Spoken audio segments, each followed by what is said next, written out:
ተቃጠለ፣ አቤላ ተቃጠለ። የምር ሶሊ ባሽ ታብሷል፣ ሶሊ ባሽ ታብሷል። የምር ሶሊን አስለቅሰሃታል አቤላ። አቤላ የምታደርገው ነገር እውነት አይደለም፣ ትክክል አይደለም ብለ ሶሊ በመከረችው መጣ ኢዚ ዝፍዝፍ ውስጥ ገብተ ተዘፈዘፍኩ። ወይ አቤላ ባይሲም በጊዜ ያውቃል። እንኳን እሷ ብትነግር ይቀልክ ነበር። ከሰው ስላወቅ በጣም ሊደብርክ ይችላል። ያ ከሷ ብትሰማ ምንም አይደለም፣ ግን ከሰው ነው የሰማኸው። ነገሩ ከሰው ነው የሰማኸው። ኦ ማይ ጋድ! ኧረ አቤላ ጉድ ጉድ! ሶሊ እንኳን ደስ አለሽ። እኔ ለሶሊ ደስ ብሎኛል። ሶሊ ማለት ነው አሁን በጣም ደስተኛ ነው የምትሆነው፣ ምክንያቱም እሷ ፈታ እያለች እንደ ሩታና ሶሊ ፈታ እያሉ ነው የሚመጡት። አቤላ ግን አሁን ማለት ነው የሶሶ የሶሶ ተሸክሞ ይኖራል። ጉድ ጉድ መጽው ጉድ ጉድ ጉድ!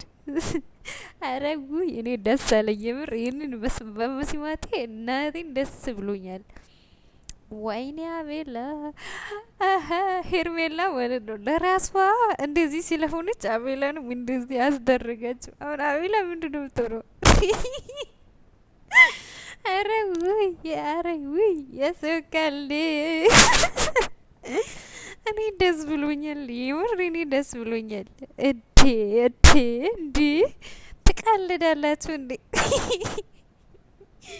አቤላ ተበለክ ተበለክ። ሲጀመር ምን ሊሰራ ነው እዚህ የገባው? ምን ሊሰራ? ምንድን ነው የምትሰራው? አራት መጣጠነው ሲጀመር አትመጣጠነው። ይሄ ጠላቶች ነው። ይሄንን ትመጣጠናላችሁ፣ ታምራላችሁ። አቤላና ማርቲ ወደፊት የምትሉ ሰዎች ማለት ነው እናቴ ጠላቶች ናችሁ። ምንድን ነው አሁን እችን ይዙ ማለት ነው? ወይ መሸከም አይችል ወይ መጮት አይችል። እችን እንዴት ነው የሚያረጋት እንዴ? ወይ አቤላ እኔም አቤላውን ጋር እንዳዛልቀንኝ ማለት ፍቅር ይዞ ድብኝ ያለ ፍቅር ውስጥ እንደም ብትነገር ማለት ነው እንዴት እንደምትሆን ለማየት አሁን እንኳን ማለት ነው ፍቅር ውስጥ አይደለም፣ ትንሽ ስሜት አለክ፣ እሷም አለ ለአንተ እንደዛ አይነት ነገር ውስጥ ነው ያላችሁ። ግን እናንተ ወይኔ ዩናስ ላይ ብትነገር እኔ ምን እንደምትሆንና ምን እንዴት በቃ ምን አይነት ስሜት እንደሚሰማክ ሩታን እንዳያስለቀስክ ሶልን እንዲያስለቀስኩላ ማለት ነው። አቤላ እንኳን ደስ አለክ፣ እኔ ደስ ብሎኛል። አረ እንኳን ደነገጥክ።